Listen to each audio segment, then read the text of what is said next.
what's up, guys? Eric here. Well, Eric and Jenna here with driverlineup.com, world's okayest steering wheel holder. Jenna's just waking up and having her coffee. I'm exhausted and ready for bed, and only just now calming down from an incredibly frustrating night, really. Night and morning, but just this night was something else, man. If you're coming into trucking, what you have to understand is that it's all a good plan until it completely goes to shit. And it can and does completely go to shit, you know? Sometimes, not all the time. Not all the time, but it's extremely mentally, there can be mental earthquakes, you know, that just come out of nowhere. So to throw out a disclaimer real quick before anybody starts commenting, oh, you guys are always so negative or whatever. No, we're making sure that people are prepared for the fact that it's not a paid, great tour of America, because sometimes people think it's all sightseeing and fun and beautiful. So it's just as important to hear the pros of driving a truck. You drive, and most of you existing drivers, you know. And plus, just because I know I've had a couple rants, the two while we were in Springfield. We've had a great week. It's been a really relatively smooth week, other than a hiccup with a load that was late, but Jenna got that worked out. So, you know, it's been a smooth week. But today, you know, I don't want to sound like I'm always harping on something, but hey, this is our vlog, which is like a blog. So it's our journal, so it's our journey. So we're sharing it with you. So one of the things I love about driving at night is that usually it's extremely uneventful. Like, very, you know, I just listen to podcasts and listen to music and whatever, all night, audio books. I was listening to Dodge City last night. Great book. You read that one before. I have read I told you guys in the video the other day, I've read the physical copy a couple years ago, but I've been listening to it.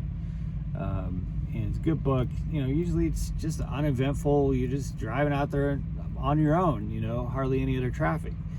Well, this night started out with us having to report a driver of a company that pulls prime trailers. I'm not going to say the name of the strategic partner. A strategic partner, we'll say that. But they pull prime trailers. You see them often. There's one right next to me. But I don't want to throw that company under the bus. I'm not going to say the truck number. I'm not going to say the trailer number. We have both. But we had to report this truck to safety last night because coming into like southwest of Cleveland on 76, is it Akron, I believe, where there's construction through there. I had gotten onto 76, and I think the speed limit's like 55 or so in there, and I was doing like 55, and there was a truck and a vehicle that were doing like 45 in the right hand lane. Well, the far right lane's closed because of the construction, so there's two lanes, the middle lane and the left lane. There was no vehicles in the left lane coming, so I had full clearance to move over into the left lane. I didn't cut anybody off. I didn't, look guys, I have 2 years safety, never had a critical event, never been late to anything. Like, I'm a pretty safe driver, knock on wood. I'm not going to jump out in front of somebody, and I didn't. There was nobody back there. It was clear. So I get over into the left lane and go to pass these two vehicles, and this was at 10 p.m. Is that what? Yeah, 10 p.m. because we communicated that to safety. And then this truck pulling a prime trailer came up on me because he came onto the highway from somewhere. I'm not sure where he came from, but like a bat out of hell, right up on my ass. I mean, like, dangerously on my ass, flashing his headlights and trying to get me to speed up. Well, I'm doing 55. The speed limit's 55. Okay, these cars over on the right are doing like 45. Let me get past them. I'll move over. I'm not gonna. Active construction zones. Yeah, an active. Yeah, there's actual active. You know, like back there flashing. Like I literally got on the CB and I'm like, hey, driver back there, flashing your lights is not gonna make me break the law. You know, like just give me a second and I'll pull over or get to the right lane. But you know, I wasn't going slow. I was doing 55. I was doing a speed limit in that lane. But this truck behind me is right up my ass, flashing his lights. So I get past these other two vehicles, and he comes up, and it is that company pulling a prime trailer. And what does he do? He starts pacing and then pulling the air horn. So starts blowing his air horn and like, you know, like what the F are you, like get out of the way. And it was just completely unsafe, unnecessary. There's concrete barriers there. It's a construction zone. You don't need to be road raging and driving erratically like that. It was not becoming of what I think should be out there representing prime, at least pulling prime trailers. It was shocking. It was. Like I expect that out of a lot of other companies. You know, I do not. Now, let me preface this by, well, it's not a preface because I've already told you that part of the story, but the vast majority of prime drivers, we are proud to call fellow drivers. We've said that before in videos, like when there's snow or hazardous, you know, people post videos of some prime trucks doing stupid shit, but we have almost 10,000 trucks on the road, guys. You know, we're not in the ditch as often as, well, you guys know who you guys know. we're prime drivers are generally speaking, you know, I don't want this to be a generalization. That's another reason this was so shocking. You don't expect this kind of road rage from someone pulling a prime trailer. And it happened. It happened this morning. And not only did it happen I don't know if he was governed, maybe it was a company truck, I'm not sure. But I caught up to him after, because I wasn't going to speed in the construction zone. He did. And once we got out of the construction zone, well, I went to 65 and caught him. And got his trailer number, and Jenna hopped up in the front seat for a second and took a video of the side of his truck so that we could get the truck number and all that. And then he started trying to keep me from passing him and blowing his air horn again. Gesturing at me. Gesturing at her. Very unprofessional and dangerous, to be honest with you. I mean, it was like blatant, flat out road rage. So that was how the night started, because that was right after I started driving, and we had to, we've never, ever, have we ever reported a prime truck or trailer for anything? I don't think so. Never. So that was a pretty extreme situation if we report, because we're not like out there looking for things to tattletale on, you know. But it comes down to, as Junior always says, if you don't say anything, prime can't fix it. And that's somebody who's going to cause a very, very bad problem someday. Yeah. You know? And maybe they're just having an off day, like, you know, things happen, but somebody needs to talk to that driver about that and get that taken there's no excuse. There's no excuse for that. I'm not saying there's an excuse. I'm just saying. I know what you're saying. I'm saying to you guys, especially if you're coming into this, and especially if you're going to drive for prime, do not ever run up on a truck like that. An 80,000 pound truck. If something, and there were cars in front of me too in that lane, so it wasn't just me. That was another thing I told him on a CB. Of course, he probably didn't have a CB because there was no response, but I was like, also, there's cars in front of me, so even if I did want to speed, which I can't, because there's cars in front of me. We're all doing 55. It's a construction zone. The only one who wasn't doing 55 was that truck pulling a prime trailer. You know, so don't do that. Don't ride someone's ass. It's crazy. That's what causes accidents. You're gonna get yourself hurt, yourself killed, someone else hurt, someone else killed. You're gonna damage prime's reputation. It's not. Don't do it. Don't do it. We all want to get to our appointments on time. We all want to go home to our families. Yeah. So that was the first thing that happened. Then the second thing that happened is I pulled into Love's at, let's say, like 3:45 this morning, because my PTA was close enough, because we were about to deliver to this 90, and now I got to talk quick because I know we're already at 10 minutes. I was about to deliver to this 90, and I knew my PTA would be close enough to where I could choose a load off Load Choice. So I pull up Load Choice. There's 3 loads. 2 of them are chocolate. One of them's amazing. $2 a mile. 700, or actually more. I think it was like 750 miles for $1,600. So a little over $2 a mile. And I chose that load with the understanding that we had a drop-in hook at the 90. And before any of you're probably thinking, well, you can't just assume that. Well, we've delivered this place a dozen times. It was literally in our dispatch, like we received a note, drop as early as you want. Our fleet manager was in yesterday, and even though we've been to this place a dozen times, he literally messaged us and said it's drop and hook on both ends. Yeah. Very familiar with this customer, been there many times. I've never had any problems. Always a pleasant experience. Always a pleasant experience. So, based on what you could conclude off of experience, there was going to be a trailer there that I could pick up. We drop our trailer off, it's loaded, we get a trailer, we go on to this next load. Well, we get to this place and it all just went haywire. Like right away, they had me doing the yard dog's job. Instead of dropping it in the drop yard like we normally do, the yard dog is the one checking you in, because the shipping and receiving office, which we normally go into, and they're usually pretty friendly, right? You've been in there a couple times. They even have photos of Prime trucks in the lobby. Yeah, like, it's great. That much of a great relationship with Prime. It's normally, like, that's why one of the reasons I took the load. I even said the other day, I love doing this load.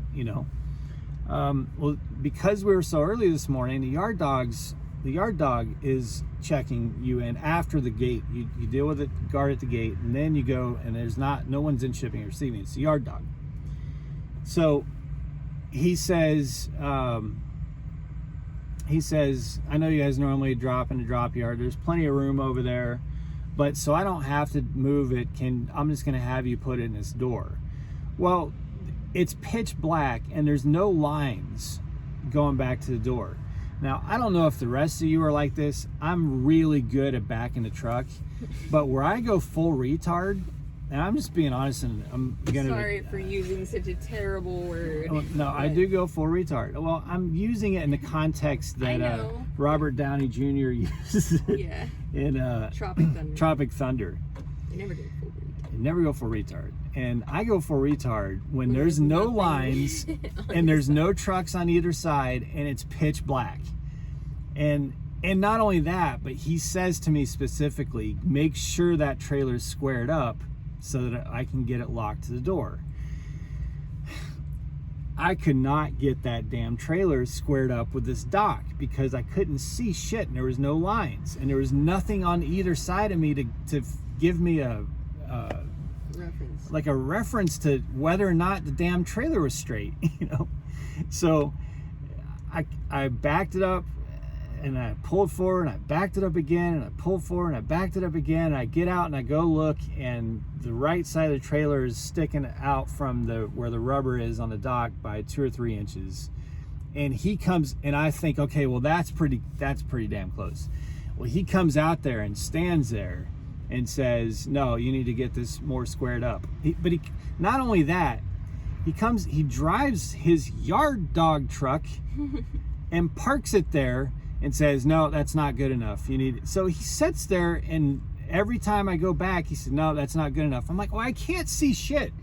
I can't tell where there's no lines. It's dark. There's no light. Some light for us. Can you do something? Move some cones over here. I don't know what, help me out here.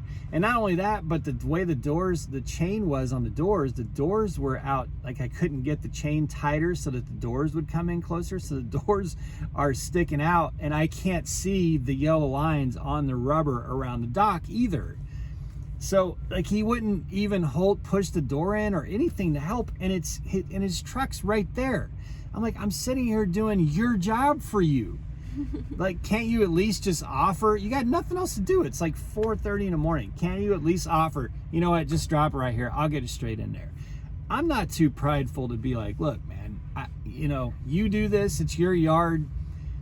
I can't, I'm having some difficulty here getting this damn trailer straight. Well, and we've met those yard dogs who are great, who are like, Yeah, look, they go, look, I know you're a professional driver, know what you're doing, but can you just go ahead and drop that trailer right there so Yes, I can do exactly what I want with it? We've had, and there's a shipper in Columbus that sometimes the yard dog actually, we almost like know him. We've been there so many times. Yeah, he wants your Browning hat. But yeah, he does. They're doing construction, so they always have like random materials out in front of where you need to be able to pull up. So because of that, this particular yard dog, coolest dude ever, he'll just roll right up. Yeah, he'd be like, hey, you want to drop it right here? I'll take care of it.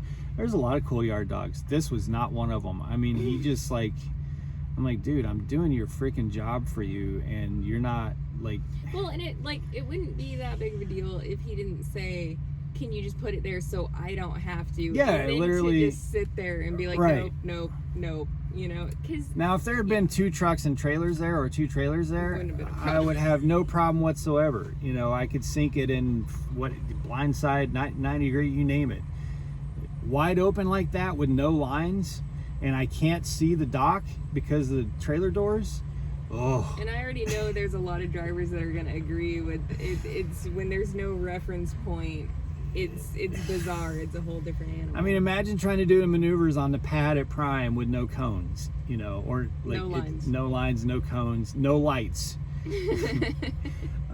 So anyway, so I finally get this damn trailer somewhat straight. I think it was straight. I couldn't even tell, even when the 2 rubber parts were touching. It still looked like it was crooked just because there was no light and no lines. So anyway, I get all this done. And again, we've been here like a dozen times. Okay, like we took a load there when she was in TNT. Like I took a load there when I was in TNT. We've been there many times. And a big part of this, though, that we're getting into this next part, nobody mentioned anything about this when we came in. Yeah, there was no. When the yard dog is standing there or sitting there watching him. Nobody says anything about any sort of trailer issue.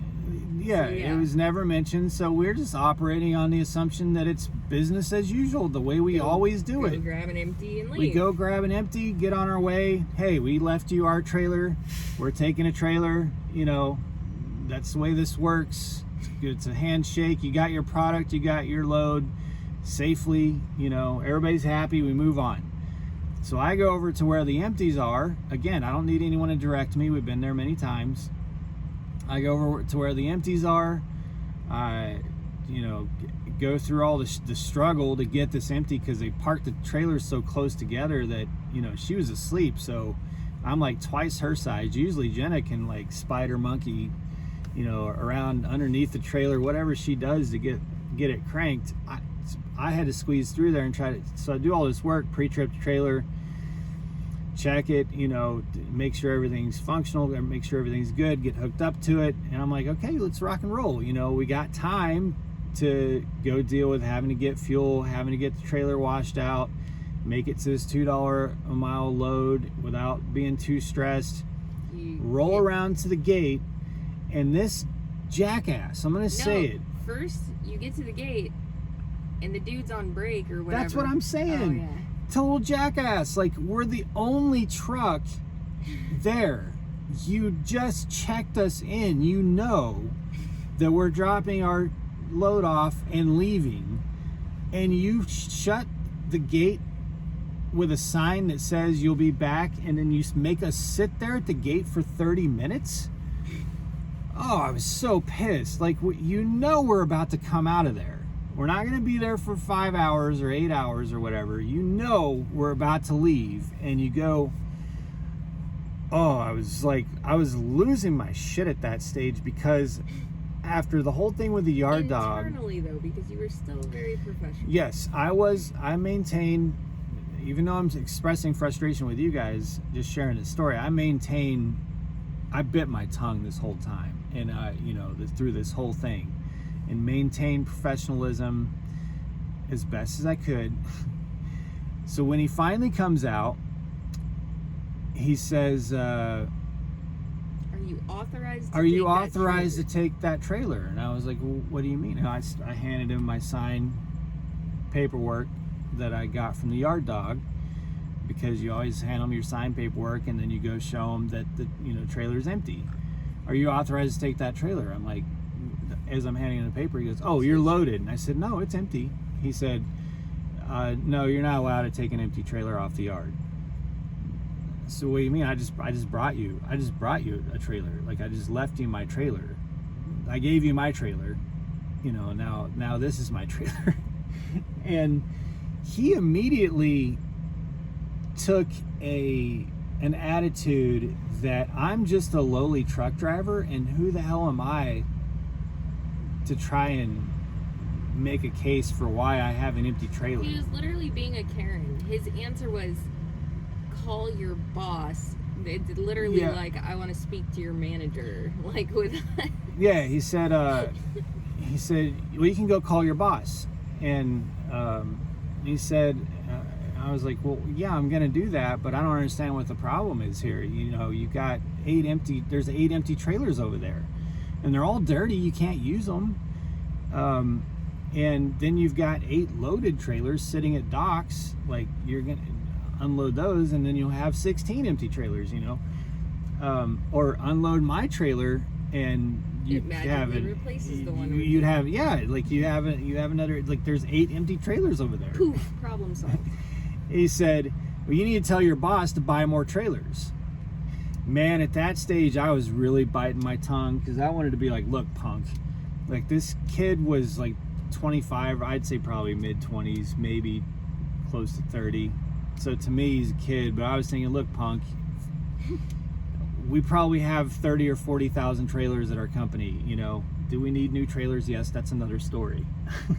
But what do you mean, call your boss and tell him to buy new trailers?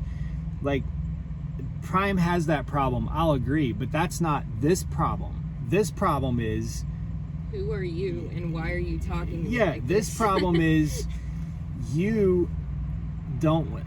Here's what the problem is. The problem is they had no clean trailers, and they don't want to let anyone take a trailer until Prime brings them clean trailers. That's the problem. They're literally holding trailers and drivers hostage. Yes. So, but what does that have to do with me? I mean, okay, I get that can be, but what is that? Why am I being punished as a part of that whole cluster? I have nothing to do with that. I brought a trailer. Let me take a trailer. You have empty trailers. You can't use them. So let me take one. But and I was talking to this guy in a much different way. I was trying to be pleasant, but I was just like, I don't understand the issue. I don't. This doesn't make any sense. I have another load I need to go get. I need this empty trailer. That's not my problem. That's not my problem. But call your boss if you have an issue. Call your boss. I was like, well, look, man, I don't want to. Like, it's not my job to take this trailer back over there. Like, I'll just drop it right here at the gate. Have your yard dog come get it, because he's not doing anything else. Trust me, I know that. I didn't say any of this, but this is what I'm thinking. And but the way he was talking, like, I can't express how insulting it was.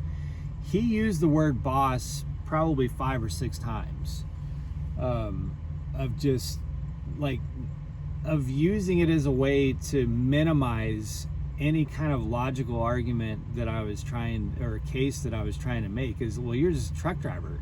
Take this up with your boss. Call your boss. Peasant. Yeah. Tell your boss to buy more trailers.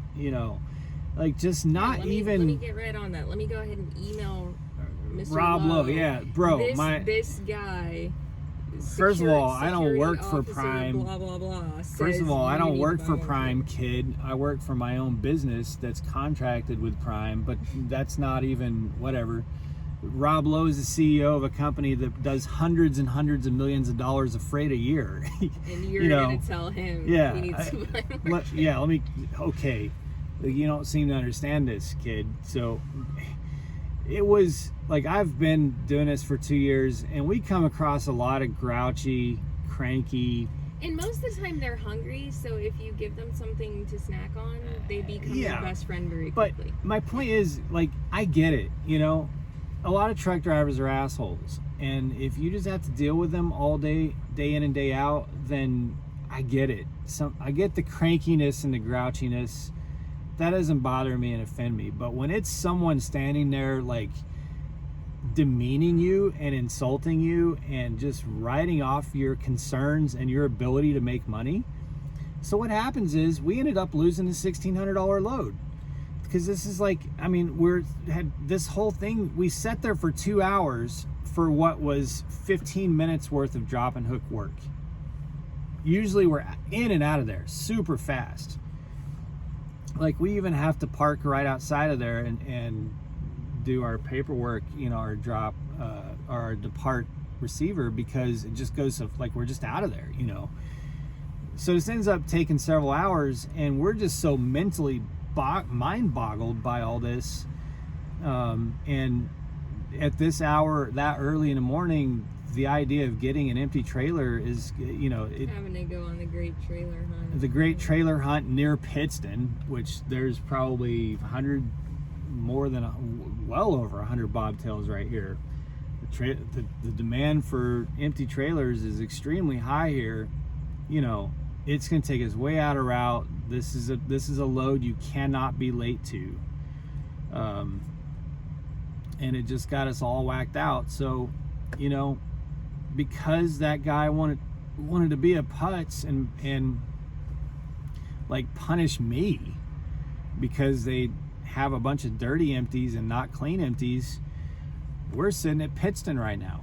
Well, and that's an important part I want to highlight, is that something like that, like, it doesn't happen often, but if you find yourself in that headspace, reset so it doesn't spill over, because this is the kind of stuff, like, when people, you know, like Eric said, sometimes, you know, drivers are asses, you know. I'm gonna say a lot of the times, because that's because of stuff like this. That can easily make these kind of, you know, it sets your day off in a bad tone, and it spills over. So, you know, basically, Eric and I, our strategy was stop the bleeding, mentally reset, and move on. We're in a better space, because that's the kind of thing that we wouldn't come to Pittston if we had a trailer. But once it was clear we were not going to get out of there with a trailer, I was like, you know, we're just going to bobtail and mentally reset, get showers, get some sleep, food for the day. Because we don't want to take somebody else's bad vibes and put it on somebody else who doesn't deserve it. I was not in a good place mentally this morning after that. I was like, it really rocked me. It really rocked me, just the way he... And the thing is, like, I can't imagine if someone walked up to me and said, hey, if you could just do this little tiny thing that doesn't cost you any time or energy or money, I could have $1,600 today. And you're like, hey, who are you to ask me that question? You know, like, you're just a truck driver. That's basically what happened. You need to call your boss. That's your problem. You need to go deal with, like, just let me leave with the damn trailer. Like, what's the problem? Why be so insulting over the... Anyway, all that to say, that's trucking. Well, yeah. It is. I mean, just a reminder, things happen, you know, sometimes it's not all sunshine and roses and unicorn farts, you know. It's not. This kind of shit. Do your best, and even when confronted with those situations, take his route, be professional. I'm glad he was talking to that guy, because I probably would have got talked to today. Like, there were some things that he said that would have provoked me to Jenna's say response back. becomes, first of all, don't talk to me that way. I'm not sure who you think I am. Yeah. But you are not going to speak to me that way. Yeah. Yeah, Jenna doesn't. Well, because I'm gonna be polite and professional, and I expect the same. Yeah. And if you're gonna take the gloves off, I can take my gloves off. And, So I maintained decorum. and I just took it. But that's the and this goes back to what I've said before. It's unfortunate that really the only party in this whole agreement thing between the broker, the customer, and the driver who can get tossed around with no consequences is the driver, and that's something you just have to embrace, because it is what it is. We get dicked around. Like we can't be a minute earlier there or a minute late. There will be dire consequences, but we can show up early and then have our life changed by having a load ready 12 hours late or 30 hours late, and there's no consequences.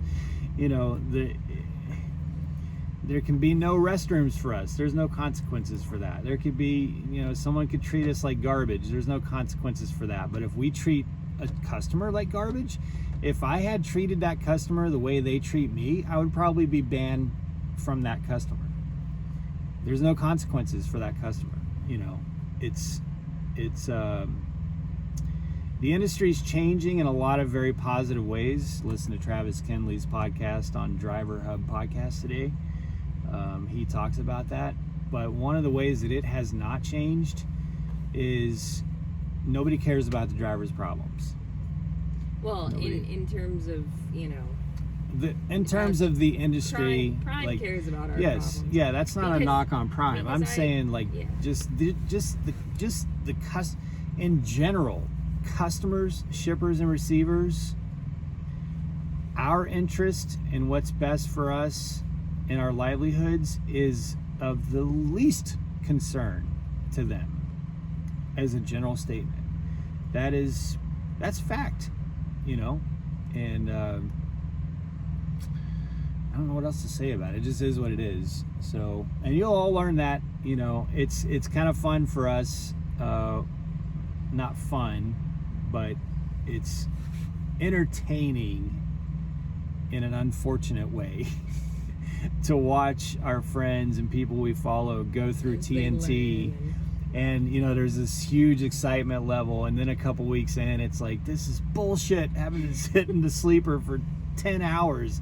I'm not getting any miles on my TNT, and it's like, it's all part of the training, because that's a part of the job, Well, and something funny about that, I know we gotta cut it, but on the hurry up and wait, a lot of people get to orientation and they go, oh, I'm just so ready to get on my truck, like, I don't know why we gotta wait here. And it's like, orientation is a very strategic process, and Prime is doing things to get you ready to be on the road. Like, one of which will be, you have to be in class for something, like you'll come in for CBTs and you'll get them finished, and then you have to wait until the next phase. And it's like, so people will get frustrated because they're so excited, but it's like, they're actually trying to very softly mentally prepare you by having these periods of wait in between stuff.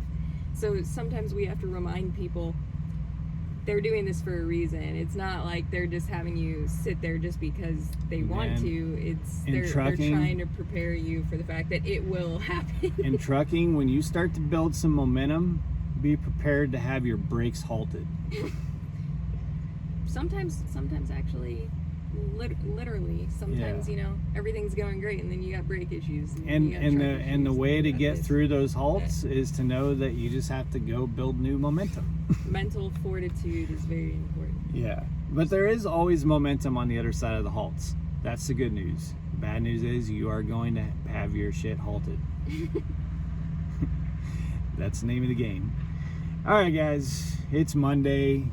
We're gonna do a little bit of a mulligan today. Hopefully all of you have a better Monday and have your week off to a great start. We'll check in with you next time. Be safe, make good decisions, and as always, drive to thrive. Talk to you guys soon.